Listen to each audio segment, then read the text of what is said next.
10분불 코딩하면서 이거 좀 더 안전하고 깔끔하게 만들 방법 없나? 이런 생각 다들 한 번쯤은 해보셨죠? 오늘 바로 그 고민을 시원하게 해결해줄 두 가지 진짜 강력한 10불불 기법, MVI와 RAI에 대해 제대로 파헤쳐 보겠습니다. 다들 이런 경험 있으시죠?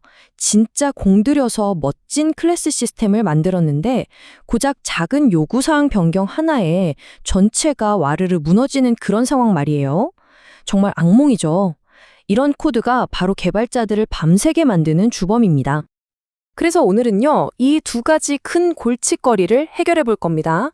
첫 번째는 멀쩡해 보이던 상속 구조가 왜 그렇게 쉽게 깨지는지 알아보고 NVI라는 아주 튼튼한 방패를 소개해 드릴 거고요. 두 번째는 조용히 우리의 시스템을 ဃ갉아먹는 리소스 누수 문제를 진단하고 RAI라는 자동 해결책을 알아볼 겁니다. 이 두 가지만 제대로 익히면 여러분의 C++ 코드가 정말 한 차원 달라질 거예요. 자, 그럼 첫 번째 문제부터 바로 시작해 볼까요? 자, 첫 번째 주제입니다. 바로 깨지기 쉬운 상속. 우리가 너무나 당연하게 써왔던 퍼블릭 가상함수가 사실은 어떻게 유지보수에 덫이 될 수 있는지 그 비밀을 한번 파헤쳐보죠. 자, 이 코드 한번 보실까요? 정말 흔하디 흔한 디자인 패턴이죠. 딱 보면 교과서에서 튀어나온 것처럼 아주 정상적으로 보이는데요. 과연 그럴까요? 여기에 어떤 문제가 숨어 있을까요? 네, 코드를 보면요. 데이트 유틸이라는 베이스 클래스가 있고 일본어, 영어 같은 다른 언어들을 위해서 데이트 유틸 JA, 데이트 유틸 EN 같은 클래스들이 상속을 받고 있어요. 그리고 얘네들이 전부 day of week라는 퍼블릭 가상함수를 각자 오버라이드하고 있죠. 지역화 처리할 때 정말 많이 쓰는 아주 합리적인 방법처럼 보입니다. 문제 없어 보이죠? 자, 그런데 바로 이때 팀장님이 쓱 오셔서 한마디 하시죠. 저기 입력값이 0에서 6 사이가 아니면 에러 좀 띄워줄 수 있어요? 라고요. 아주 간단한 요청처럼 들리죠? 바로 여기서 모든 문제가 터지는 겁니다. 이게 간단하다고요? 천만에요. 이 유효성 검사 코드 한 줄 넣으려고 데이트 UTJ도 고쳐야 되고 데이트 유틸 EN도 고쳐야 되고 나중에 프랑스어, 독일어 클래스 추가되면 거기도 또 넣어야 돼요. 이건 그냥 단순 반복 작업이 아니라 실수를 만들기 딱 좋은 환경이죠. 바로 이래서 이 디자인이 깨지기 쉽다고 하는 겁니다. 아니 그럼 이 지긋지긋한 복사 붙여넣기 작업을 피할 방법이 없을까요? 당연히 있죠. 아주 우아하고 강력한 해결책이 있습니다. 그 이름은 바로 NVI, Non-Virtual Interface 기법입니다. NVI의 핵심 규칙은 정말 간단해요. 딱 하나만 기억하시면 됩니다. 퍼블릭 메서드는 절대로 버추얼로 만들지 마라. 이거요. 그럼 커스터마이징은 어떻게 하냐고요? 퍼블릭 메서드는 그냥 안정적인 인터페이스 역할만 하고요.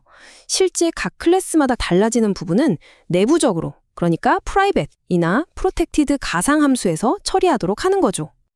자, 화면 양쪽을 한번 비교해 보세요. 왼쪽이 아까 그 문제의 코드, 오른쪽이 바로 MVI를 적용한 코드입니다. 눈에 띄는 차이점이 뭐죠?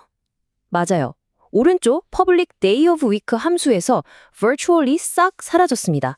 대신 그 안에서 do day of week라는 protected 가상함수를 호출하고 있죠. 이제 파생 클래스들은 퍼블릭 함수가 아니라 이 do day of week만 오버라이드 하면 되는 거예요. 이렇게 외부로 노출되는 인터페이스랑 내부 구현에 칼같이 분리하는 게 바로 NVI의 핵심입니다. 이 방식이 얼마나 강력한지는 바로 여기서 드러납니다. 아까 그 팀장님의 간단한 요청 기억나시죠? 이제 그 유효성 검사 코드를 어디에 넣으면 될까요? 단 한 군데, 바로 베이스 클래스의 public day of week 함수에만 넣어주면 끝입니다. 그러면 이 로직이 정말 모든 파생 클래스에 자동으로 적용돼요. 와, 정말 깔끔하고 안전하지 않나요? 자, NVI로 클래스 계층 구조를 아주 튼튼하게 만들었죠? 그럼 이제 프로그램의 안정성을 위협하는 또 다른 수문적, 바로 리소스 누수 문제를 잡아볼 시간입니다. 메모리라든가 파일, 아니면 데이터베이스 연결 같은 것들. 이런 건 깜빡하면 바로 줄줄 새나가기 시작하거든요. 이 코드 한번 보시죠. 리소스를 쓰고 나서 수동으로 릴리즈를 호출해서 해제하고 있어요. 보기에는 문제 없어 보이는데 만약에 개발자가 저 릴리즈 호출하는 걸 까먹으면 어떡하죠? 아니면 저 사이에서 갑자기 예외가 빵 터지면요? 그럼 어떻게 될까요?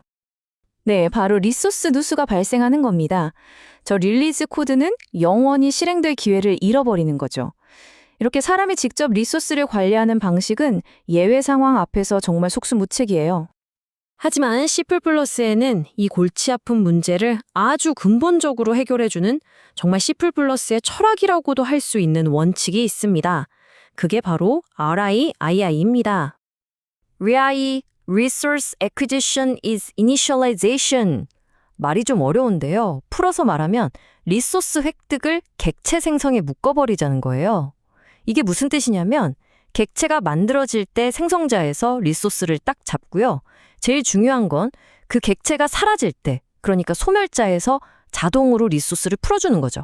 우리가 신경 쓸 필요가 전혀 없어요. 다시 한번 코드를 비교해 볼까요? 왼쪽은 진짜 복잡하죠. 에러가 나든 말든 모든 경우에 릴리즈를 호출해 줘야 하니까요. 근데 오른쪽을 보세요. 트레스 코드 컨텍스트라는 객체 TC를 그냥 선언했을 뿐이에요. 이 한 줄로 리소스 획득은 끝. 그리고 이 함수가 어떻게 끝나든 심지어 중간에 예외가 터져도 저 TC 객체가 사라지면서 소멸자가 알아서 완벽하게 리소스를 정리해줍니다. 릴리스요? 이제 그런 거 신경 쓸 필요가 없는 거죠. 그리고 이 RAI는 단순히 메모리 관리에만 쓰는 게 아니에요. 스레드 동기화할 때 쓰는 뮤텍스 락 같은 거 있잖아요. 이 뮤텍스 갈드가 바로 RAI로 활용한 아주 교과서적인 예시입니다. 이 마법 같은 일이 어떻게 가능하냐면요. 딱 3단계예요. 첫째, 뮤텍스 가드 객체를 만들면 생성자가 바로 락을 겁니다. 둘째, 우리는 그냥 우리가 할 일을 합니다. 셋째, 함수가 끝나서 이 객체가 스코프를 벗어나면 소멸자가 무조건 자동으로 락을 풀어줍니다. 예외가 나도 상관없어요. 이제 데드락 걱정, 락 푸는 거 깜빡할 걱정 할 필요가 없는 거죠. 자, 어떠셨나요? 오늘 배운 MVI와 RAI 이 두 가지만 있으면 여러분의 C++ 코드에 정말 강력한 초능력이 생기는 거나 마찬가지입니다. 마지막으로 정리해 드릴게요. MVI는 뭐다? 유지보수하기 쉬운 아주 튼튼한 상속 구조를 만들어주죠. 사전 사후 조건 같은 공통 로직을 한 곳에서 관리하게 해주고요. RAI는 예외가 터져도 안전하게 자동으로 리소스를 관리해줍니다. 더 이상 new, delete, acquire, release 짝 맞추기 할 필요 없어요.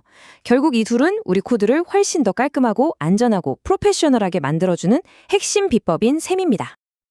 자, 이제 여러분의 코드를 한번 쭉 둘러보세요. 오늘 배운 이 멋진 패턴들을 어디에 적용해 볼 수 있을까요? 이 두 가지 패턴이 여러분의 코드 작성 방식을 어떻게 바꿔놓을지 정말 기대되지 않나요? 오늘 내용이 여러분을 더 스마트한 C++ 개발자로 이끌어주길 바라면서 여기서 마치겠습니다. 감사합니다.